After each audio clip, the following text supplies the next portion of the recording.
Invite everyone to please stand.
Please be seated. We so glad you could be here today to rejoice in the life of Amos Archuleta. So good of you to come and rejoice with all of us. So we will proceed through our opening musical selection at this time. Thank you.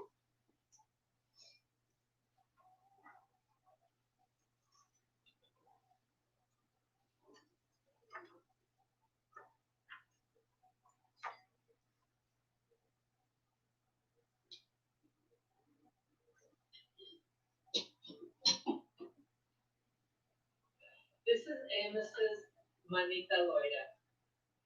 For years, since I was a child, Amos, Dan, and I were the family band. You all know since their passing that we have done our last song. It was probably La Bamba. The song I am singing is called Walking in the Sunshine. This past year, either on the phone or at home, when Amos couldn't talk, he would join me singing this song perfectly. So that's why I picked this song, and it has a great message. I am ending with, Will the Circle Be Unbroken?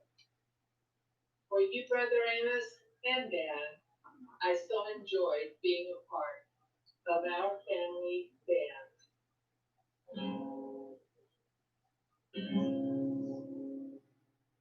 Walking in the sunshine, sing a little sunshine song. Put a smile upon your face as if there's nothing wrong.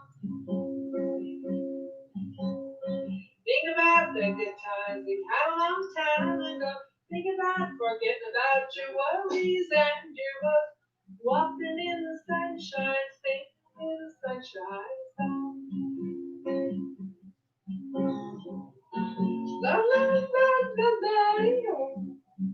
Whether the weather be rain or snow, pretending can make it real. A snowy pasture, a green and grassy hill. Walking in the sunshine, singing in the sunshine. Put a smile upon your face as if there's nothing wrong. Think about the good times we had a long time ago. Think about forgetting about your worries and your woes. Walking in the sunshine, singing in the sunshine song. Walking in the sunshine, singing in the sunshine song. Will the circle be unbroken? By and by, oh, by and by, there's a better home awaiting in the sky, Lord, in the sky. You can picture happy gatherings round the fireside long ago, and you think of never parting. Will they leave you here below? One by one their seats are empty. One by one they all went away. Now this family is all parted. It will be complete one day. I'll fly away, oh glory, I'll fly away. When I die, hallelujah, by and by, I'll fly away.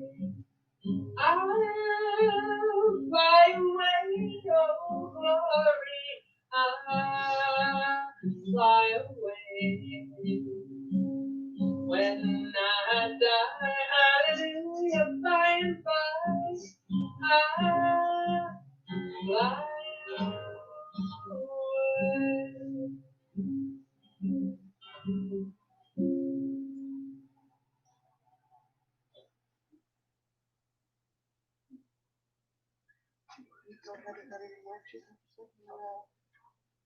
I'm doing that at the end. All right. It comes out.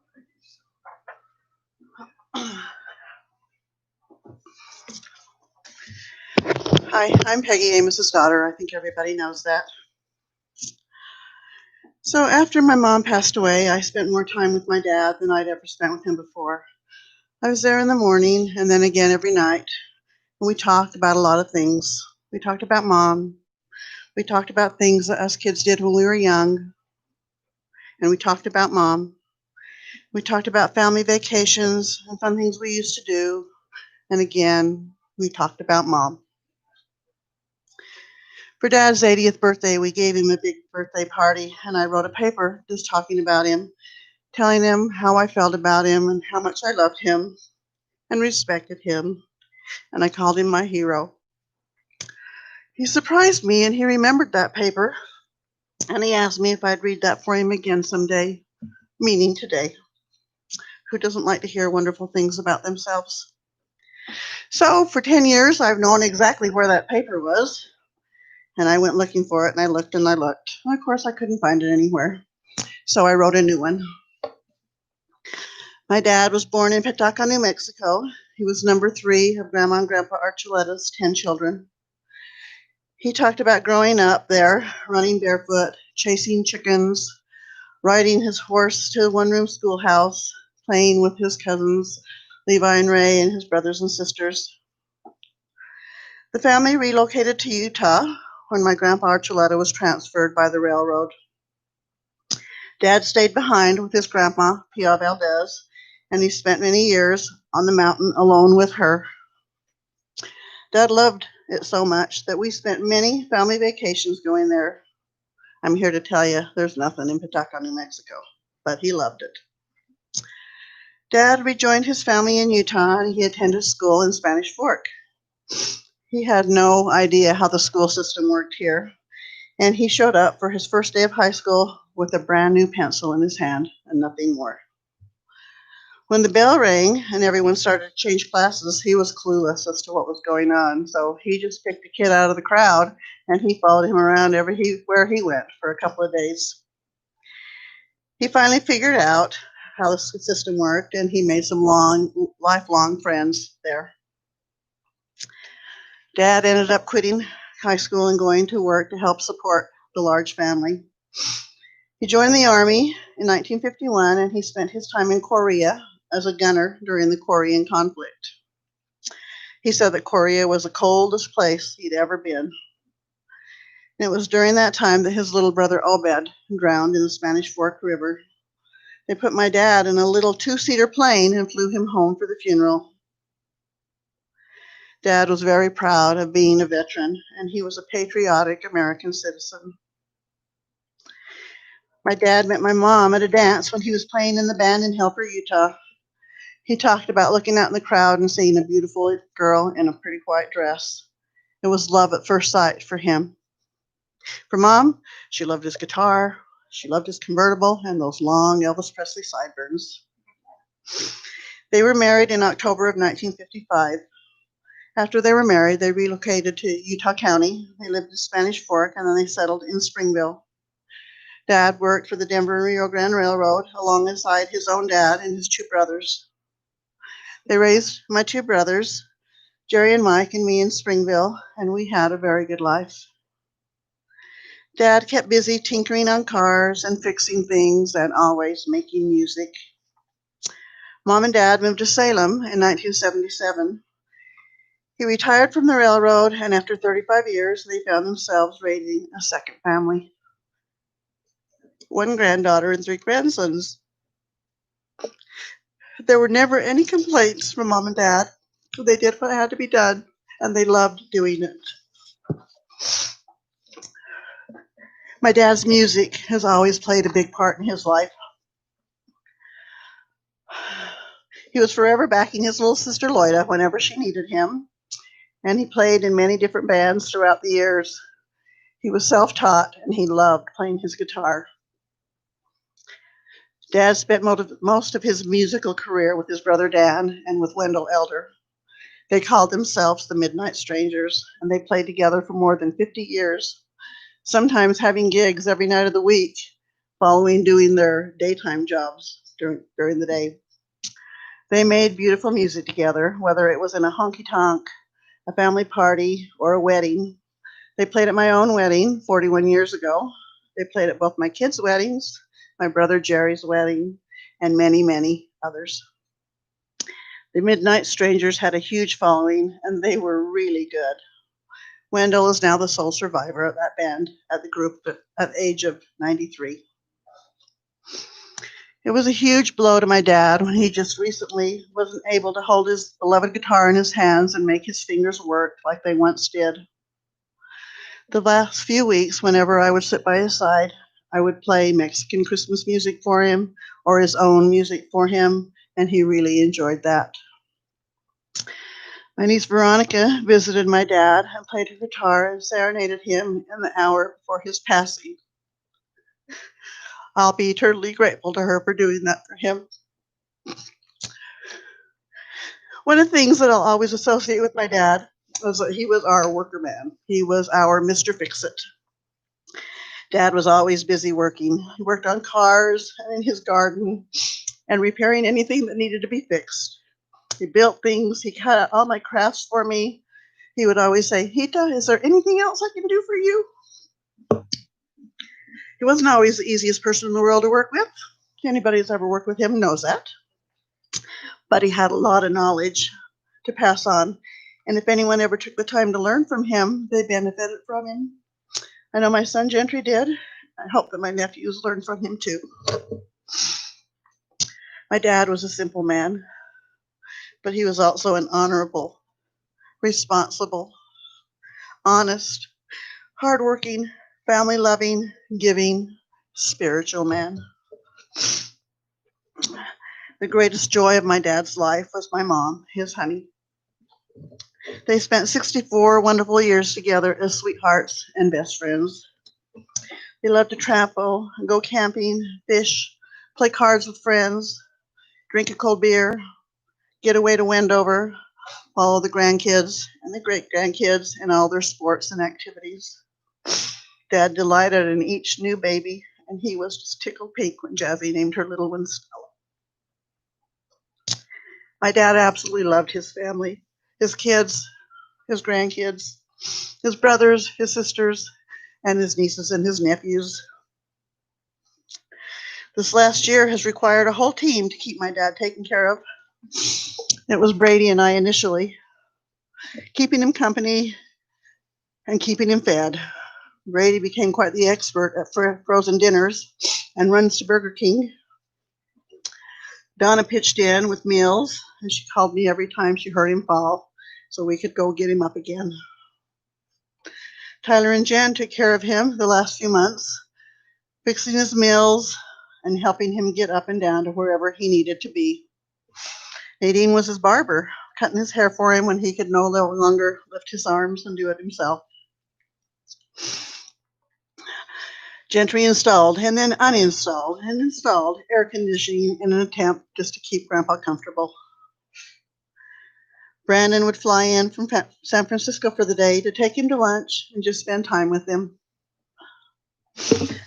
Jasmine and Christian would leave their family and fly out from New York whenever they got a chance to spend time with Grandpa. I think everyone was happy to do for him what he had done for us all those years. Dad was a broken man after my mom's passing 16 months ago. He simply did not know how to be on this earth without her. As I'd sit with him at night, he would often tell me that he was ready to join my mom and the Lord could take him anytime. His wish came true on Christmas Eve, and I know that he is so happy to hold her in his arms again. My dad was a good man, and his life was well lived. He was loved deeply by many, and he will be missed by all of us that knew him. I know there's guitar music in heaven. He and Uncle Dan are playing music together. Mom is dancing like she loved to do, and Jerry is laughing with them all. Rest in peace, Dad. We love you. Thank you.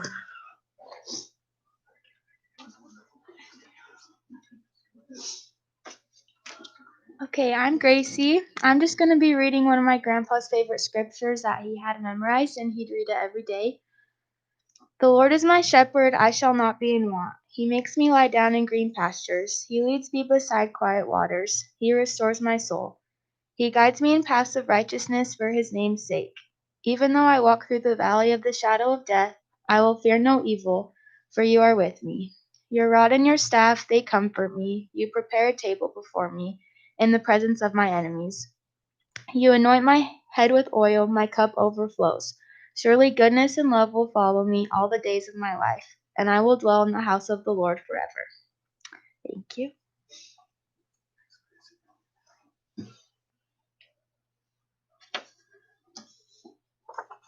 First of all, I want to thank Peggy for that wonderful tribute. Thank you so much for all the work you've done. And I had the privilege of visiting in the home on Wednesdays at 2 o'clock. And there was Peggy off. Then we had a talk. And thank you for your loving care of Amos for these many, many weeks that you provided. Not always do family have this much love and concern. And Peggy went out of her way to make her whole life caring for Amos at the end. I might introduce myself. I'm George Lauer. I've been the pastor of the Springville Presbyterian Church where Amos has been a member. And I'll always remember when we moved out here in 1980 from Pennsylvania, we had a U-Haul.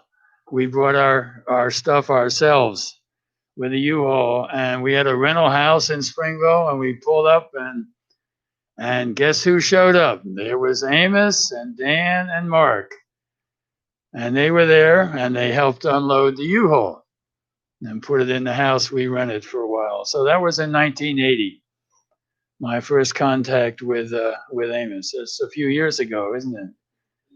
We've been friends since. Amos was a very unique person, and one that I certainly appreciated so much. And whenever we had a chance to visit and things like that, and I always remember we did a little addition on the church over there. We had 3 big trees along the side of the church, and the men showed up with their chainsaws. And before you know it, the trees were all down, and they hauled away the wood. And there was Amos right in the middle of that one. So again, another caring person doing what he could for his church that he was a member of. It was a real joy to be with him in a variety of different situations. And I'd just like for just a few moments for you to think about how you knew Amos. And I always had a service like this, which is a tribute to somebody. Every one of you may have something you'd like to say. Well, obviously we can't have everybody speak, but if there's somebody that would just like to make a comment about how you knew Amos or something you wanted to share, I think the family wouldn't like to hear that because they did not know that was the relationship you had with Amos. So is there anybody here? Just raise your hand if anybody would like to say anything, just a couple words of tribute at this time. I know Levi's here. Levi was a real good friend. I'm not going to put you on the spot to say anything, Levi, but he visited Amos often in the last few months of his life and would come by. Levi lives in Santaquin, relative, and you were saying you used to play with Amos when he was about 8 or 18, and you were about, what, 14?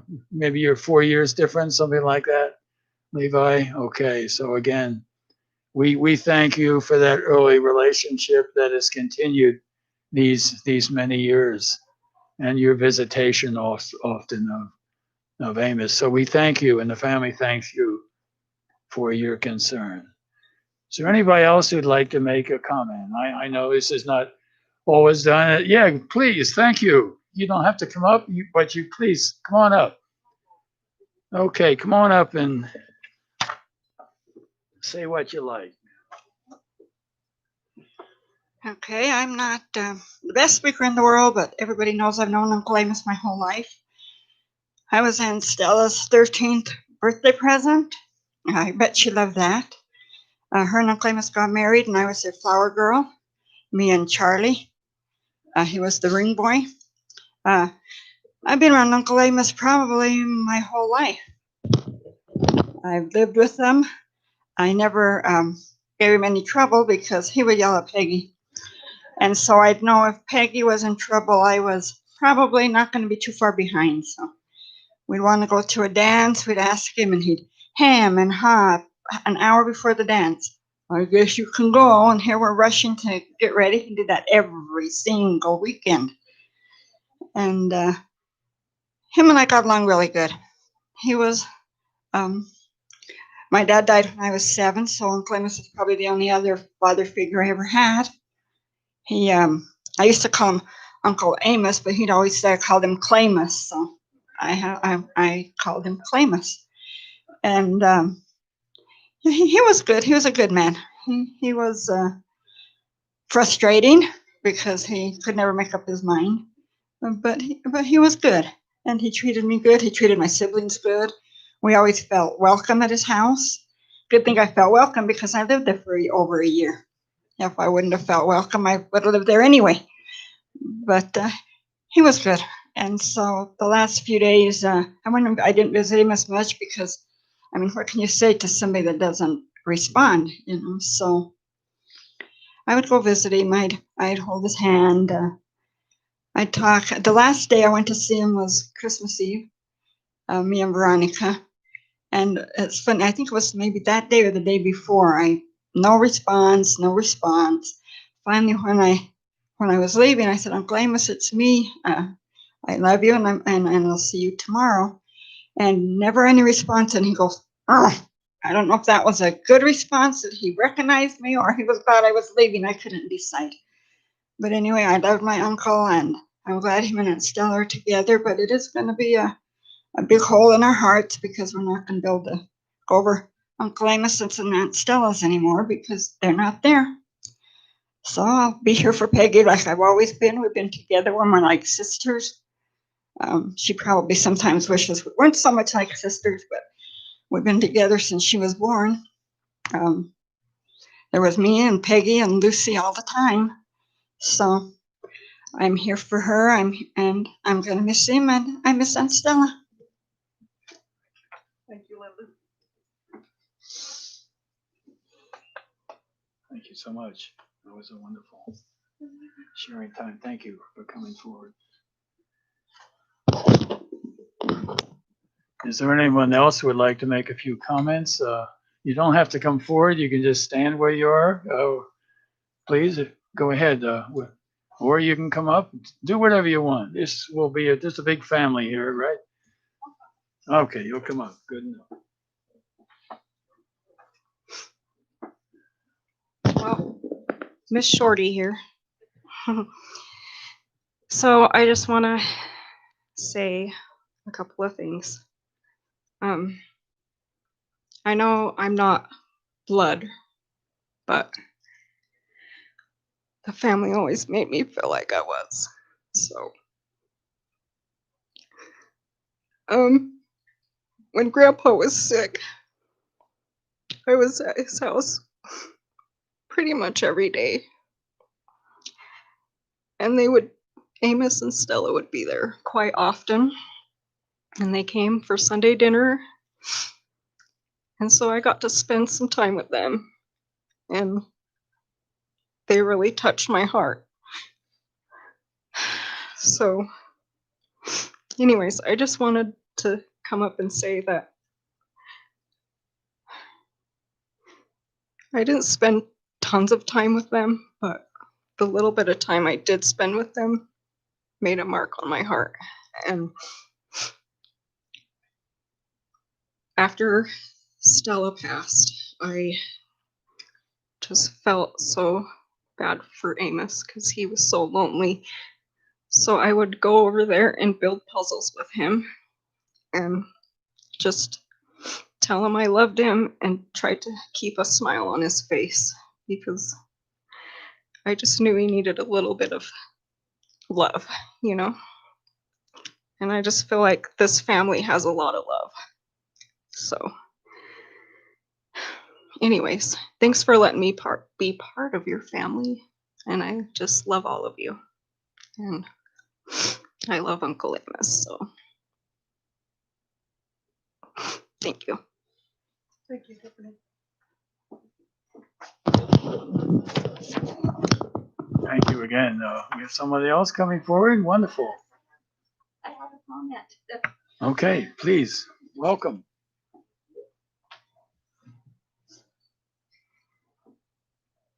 Hi, I don't know, probably everybody here doesn't know me, but some of you do. But I am Stella's niece, Peggy's cousin, and I have so many memories of Uncle Amos that I love.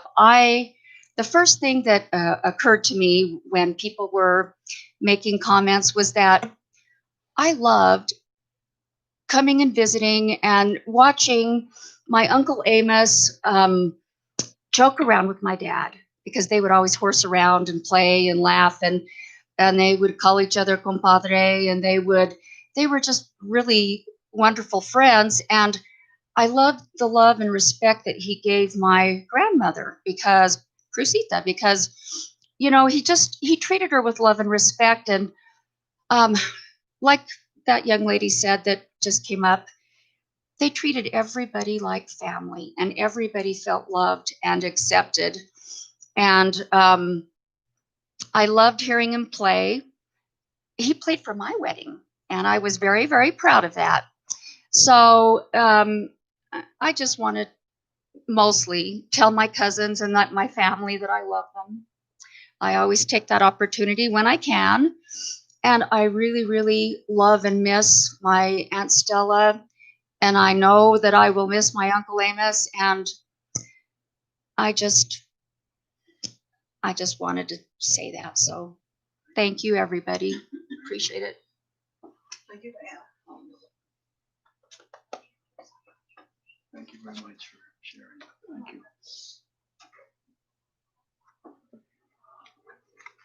Yeah, I certainly will remember when we did have the ceremony for Dan. I was able to preside at that. Dan was a good man and a big fan of football, and he loved his football games. And I think he was a fan of the Denver Broncos.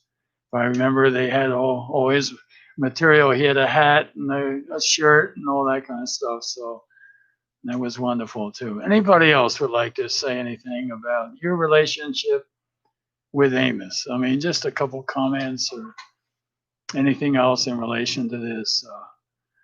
I always remember him as a friend. I was his pastor, but he was also a friend. And as Peggy said, after Stella died, it was very difficult for him. I went by to visit in the house a couple of times, and he was sitting there in that chair he has. That was his chair, and he would look around and says, "Where's Stella?" Because he was so used to living with her, and they were a team.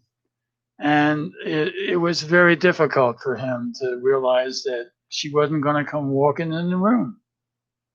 It was hard to accept that. And I guess as we get older, all of us and lose loved ones who are a very important part of our life, it's kind of hard to adjust. But he did what he could. So, my friends, we thank you for coming today. What a privilege it is that you have known and do know this family, and Amos in particular. So let us have a closing prayer. Lord, again, we thank you for Amos and his life. We thank you that he has meant so much to so many people. The joy he has given in music and relationships over the years. And bless him now and all the people that are here. That each one of us, as we get up in the morning, might say to ourselves, we have another day to live here on this earth. And we want to spend as much time as we can loving the people we know and reaching out to them and caring for all those around us. In Jesus' name we pray. Amen. This concludes our service.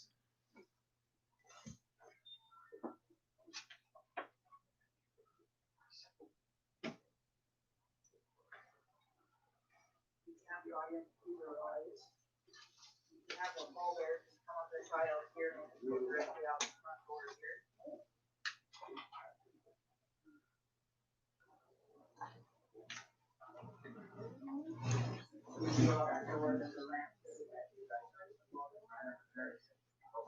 the front door.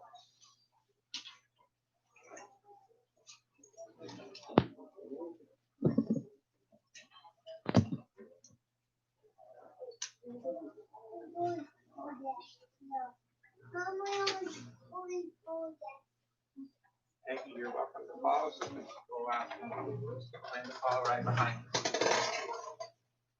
Family members. Thank you. Come right here. You too. I'm sure it takes a vote. Your family and friends.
I didn't even see his guitar.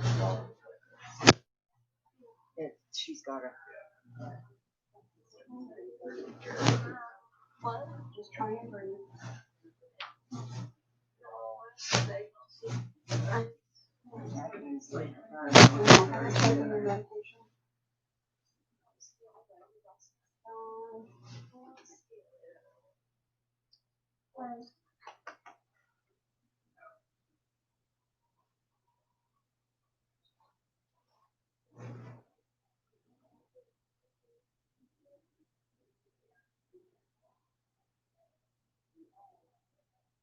Do